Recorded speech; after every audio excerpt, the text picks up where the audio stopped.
Bismillahirrahmanirrahim. Assalamu alaikum. 10th class. Today we are going to start the problems of chapter number 14. Problem number 1 की statement देखें. A current of 3 milliampere is flowing through the wire for 1 minute. What is the charge flowing through the wire? 10th class हम लोग numerical जो है वो उसी pattern पे solve करेंगे जिस तरह से हम 9th क्लास में करते आए हैं कि गिवन लिखेंगे, रिक्वायर्ड लिखेंगे, फार्मूला लिखेंगे, फिर कैलकुलेशन स्टार्ट करते हुए एंड में रिज़ल्ट लिखेंगे। अब यहाँ पे देखें न्यूमेरिकल नंबर 1 में कहा है कि एक वायर में से 3 मिली एम्पेयर का करंट पास हो रहा है फॉर 1 मिनट। तो उसमें से कितने चार्जेस पास हुए हैं कि इतना करंट जो है वो जनरेट हुआ है। तो करंट की डेफिनेशन क्या होती है कि the rate of flow of charges called the current. तो हमने यहाँ पे गिवन क्या है हमें कि 3 मिली एम्पेयर करंट, और हम हमेशा ऐसे यूनिट्स यूज़ करते हैं और जितनी प्रीफिक्सेस होती हैं उनके वैल्यूज़ को इंसर्ट करते हैं।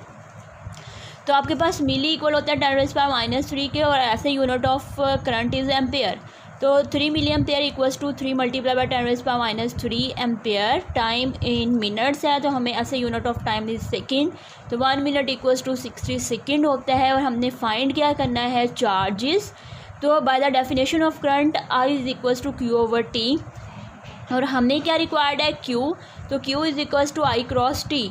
तो करंट की वैल्यू भी गिवन है, टाइम की वैल्यू भी गिवन है। सिंपल हम इसमें पुट करेंगे और कैलकुलेट करके यहाँ पे नंबर ऑफ़ चार्जेस जो यहाँ से वायर में फ़्लो करेंगे वो इतने होंगे कि 180 10⁻³ कूलम। और कूलम इज़ ऐसे यूनिट ऑफ चार्ज।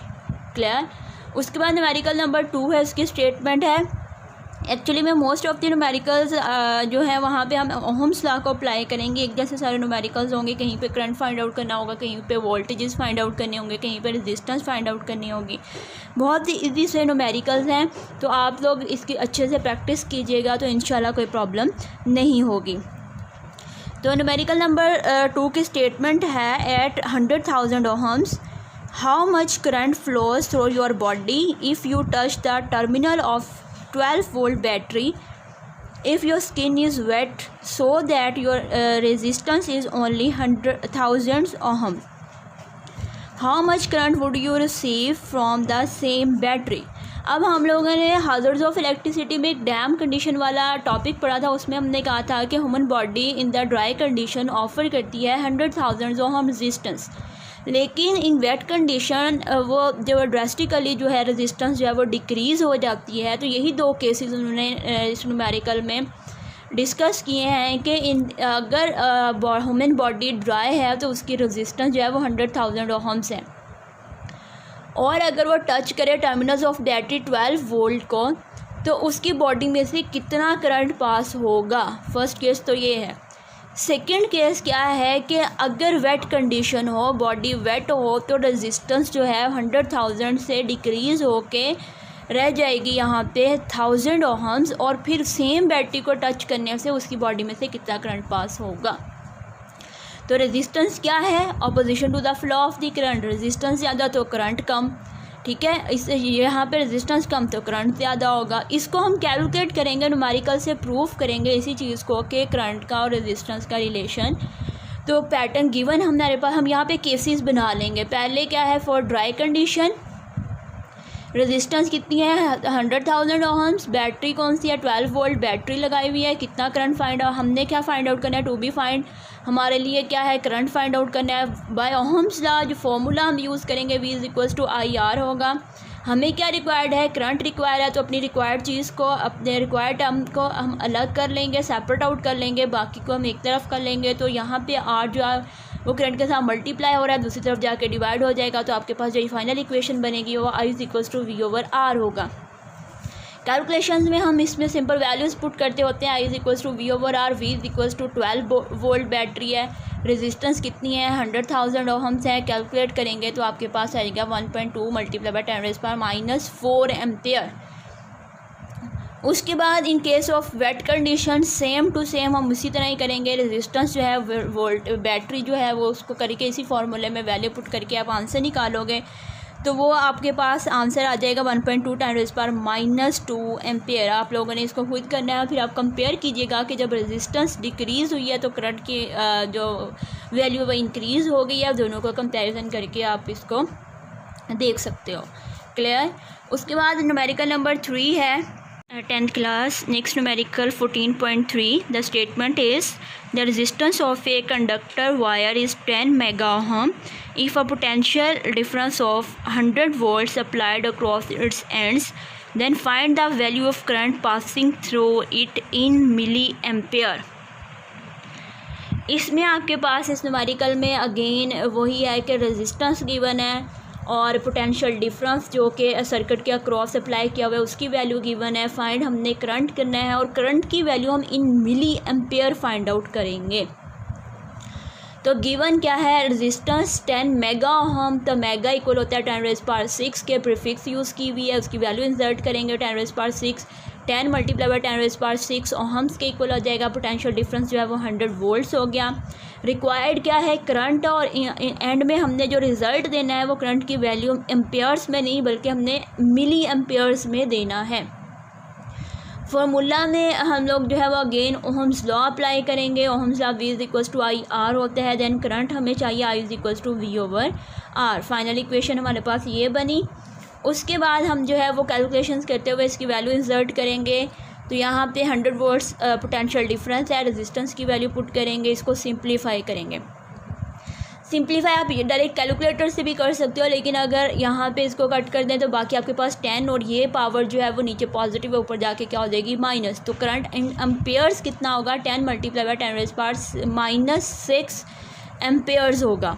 ठीक है, ये आपके पास माइक्रो में है लेकिन हमने मिली में आंसर देना है।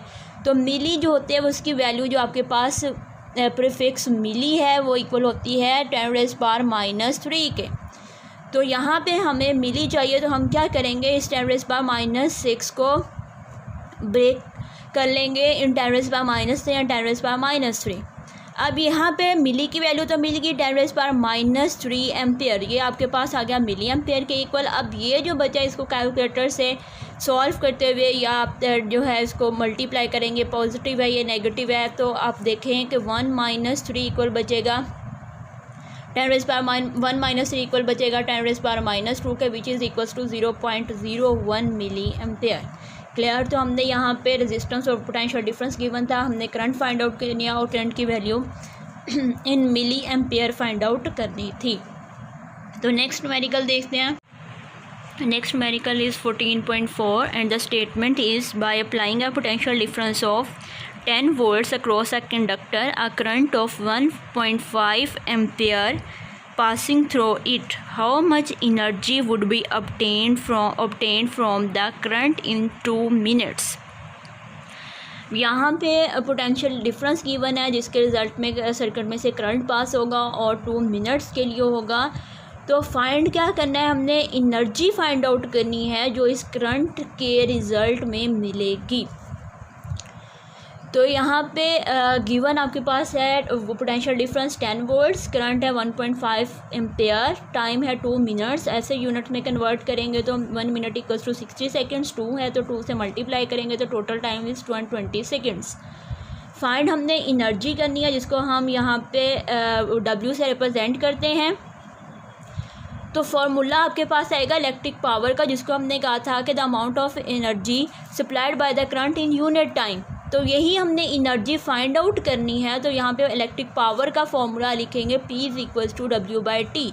हमारे लिए रिक्वायर्ड चीज़ है वो है W, यानी कि energy, the amount of energy supplied by the current in unit time. तो हमारे न्यूमेरिकल में हमसे पूछा भी यही गया है कि how much energy would be obtained from the current in 2 minutes, के जब इतना करंट जो है वो 2 मिनट्स में फ़्लो करेगा तो how much energy would be obtained. तो यहाँ पे आपके पास P = इलेक्ट्रिक पावर का फॉर्मूला लिखेंगे W/T, where this W equals to the energy obtained as a result of current flowing which is called the electric power. वही formula हम इसको रीअरेंज करेंगे तो एनर्जी आपके पास एक सेपरेट आउट कर लेंगे, क्रॉस मल्टीप्लाई करेंगे, P × T हो जाएगा। ऑल्सो हमने इलेक्ट्रिक पावर ये फार्मूला ड्राइव किया था P = VI।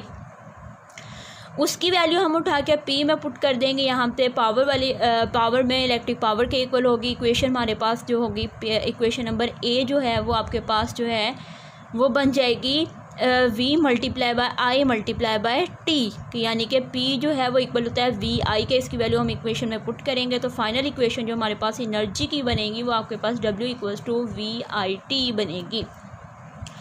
उसके बाद हम इसमें सिंपल आपके पास पोटेंशियल डिफरेंस यानी कि v की वैल्यू भी है, करंट वैल्यू भी है, टाइम भी है, तो आप इसके अंदर सिंपल पुट करोगे, सिंप्लीफाई करोगे, कैलकुलेटर से आंसर निकालोगे तो आपके पास जो एनर्जी आएगी वो 1800 जॉल आएगी।